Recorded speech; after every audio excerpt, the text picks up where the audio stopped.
Morning মই ৰাতিৰ বাচা ভাতেৰে কি বনাই খালোঁ তাকেনো আজি দেখাওঁ আহক। হাই গাইছ, আজি ৰাতি বাচি যোৱা ভাত পেলাই নিদি পেলাই মই কি কৰিলোঁ, ভাজি দিলোঁ গোটেইখিনি। এখন কেৰাহী গৰম কৰি তেল জলকীয়া বুট কেইটামানো দি পেলাই পূৰা ভাজিলোঁ। ভাজাৰ পিছত মই বাচি ৰখা ভাতখিনিও দি দিলোঁ, পূৰা লৰাই বগৰাই একদম।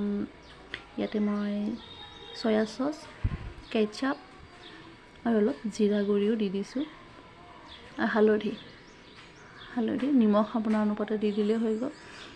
জিৰা গুড়ি দি পেলাই মই আকৌ লৰাম, লাগি যাব নহয়। যিমান পাৰোঁ সিমান লৰাওঁ আৰু যিমান পাৰি লৰাই পেলাই তাতে মই আন্দা এটাও দি দিলোঁ। আন্দাটো দিয়াৰ পিছত আকৌ লৰাম, মিক্সিং কৰাৰ পিছত মোৰ এয়া স্পেচিয়েল ব্ৰেকফাষ্ট ৰেডি। বাচি যোৱা ভাতেই দিয়ে ইমান এটা ধুনীয়া কৰি অকণ চেনিও দিলোঁ, মছলাখিনি অলপ বেলেঞ্চ আহিব, টেষ্টটোও ভাল লাগে। এয়া মোৰ বাচি যোৱা ভাতখিনি ৰেডি, পেলাই নগৈ ধুনীয়া কাম এটা লৈ এতিয়া নিজে বনাই নিজে ট্ৰাই কৰি চাম কেনেকুৱা লাগিছে। ধুনীয়া লাগিছে, মোৰ মুখখন চাই গম পাইছে ভালেই লাগিছে বুলি।